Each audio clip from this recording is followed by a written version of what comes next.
आपकी व्याकरण की तैयारी कैसी है। वीडियो के एंड में बताइएगा कि 25 में से कितने प्रश्न आपके सही गए। तो देखिए पहला प्रश्न, वर्णमाला किसे कहा जाता है।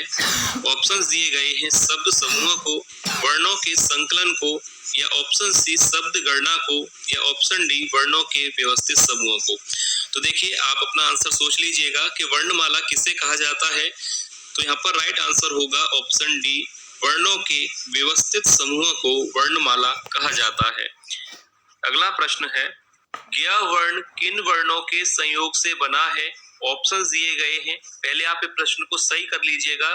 ज्ञ की जगह यहाँ पर होगा छ वर्ण। छ वर्ण किन वर्णों के संयोग से बना है, यह प्रश्न है। आप लोग अपना आंसर सोच लीजिएगा। तो राइट आंसर यहाँ पर हो जाएगा, पहला ही विकल्प सही होगा, क प्लस स के संयोग से मिलकर बनता है वर्ण छ। और यह प्रश्न परीक्षा में पूछा जाता है, इसलिए टेस्ट में इसको लिया गया है कि छ वर्ण किन वर्णों के संयोग से बनता है। तो राइट आंसर ऑप्शन ए, क प्लस स के संयोग से छ वर्ण बनता है। अगला प्रश्न है, मूर्धन्य ध्वनियां व्यंजन कौन से हैं। आपसे पूछा गया है कि इनमें से कौन से व्यंजन मूर्धन्य ध्वनियां कहलाते हैं। तो राइट आंसर यहाँ पर क्या होगा, आप लोग अपना आंसर सोच लीजिएगा। ऑप्शन बी यहाँ पर राइट हो जाएगा। याद रखिएगा ये सारे व्यंजन मूर्धन्य ध्वनियां कहलाते हैं। अगला प्रश्न है, जिनके उच्चारण में स्वर तंत्रियों में कंपन ना हो वे ध्वनियां कहलाती हैं। ऑप्शंस दिए गए हैं, तो राइट आंसर यहाँ पर क्या होगा कि जिनके उच्चारण में स्वर तंत्रियों में कंपन ना हो वे ध्वनियां कहलाती हैं। ऑप्शन सी राइट हो जाएगा, अघोष ध्वनियां। ऑप्शन सी बिल्कुल सही आंसर होगा।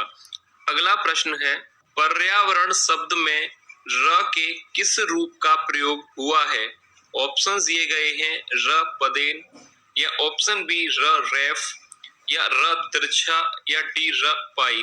तो देखिए पर्यावरण शब्द में र के किस रूप का प्रयोग हुआ है, आप लोग अपना आंसर देख लीजिएगा। और इनके बारे में अगर आपको जानकारी नहीं है तो पढ़ लीजिएगा, क्योंकि इन पे भी प्रश्न बनता है।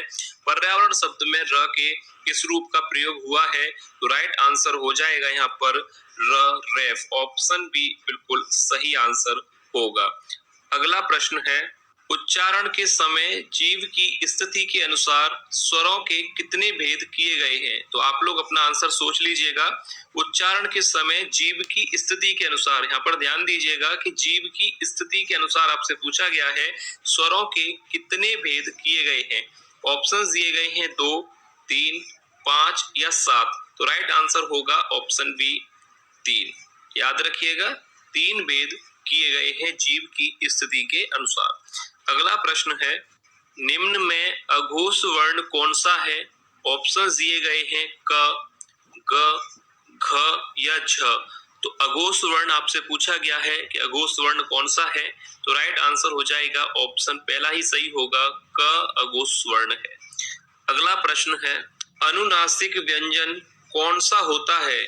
ऑप्शंस दिए गए हैं, वर्ग का तृतीय अक्षर, या वर्ग का चतुर्थ अक्षर, वर्ग का पंचमा अक्षर, या वर्ग का प्रथमा अक्षर। तो देखिए अनुनासिक व्यंजन कौन सा होता है, और ये परीक्षा के टेस्ट के साथ साथ परीक्षा के लिए भी काफी महत्वपूर्ण प्रश्न है, जो आपसे पूछा जा सकता है कि अनुनासिक व्यंजन कौन सा होता है। तो आप लोग अपना आंसर सोच लीजिएगा।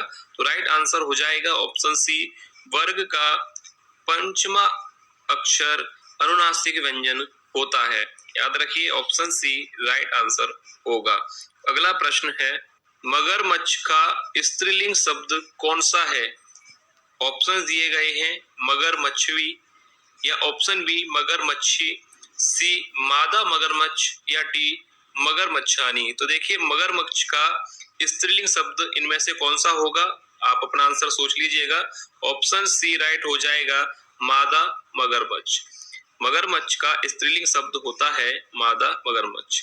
अगला प्रश्न है, कौन सा शब्द हमेशा बहुवचन में प्रयोग किया जाता है। ऑप्शंस दिए गए हैं, शिशु, बी आंसू, सी भक्ति, या डी छात्र। कौन सा शब्द है जो हमेशा बहुवचन में आता है। तो ऑप्शन बी यहाँ पर राइट होगा, आंसू शब्द हमेशा बहुवचन में प्रयोग किया जाता है।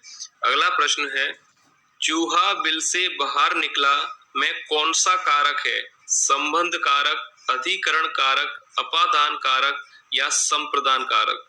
चूहा बिल से बाहर निकला, इसमें कारक कौन सा है? तो आप लोग अपना आंसर सोच लीजिएगा।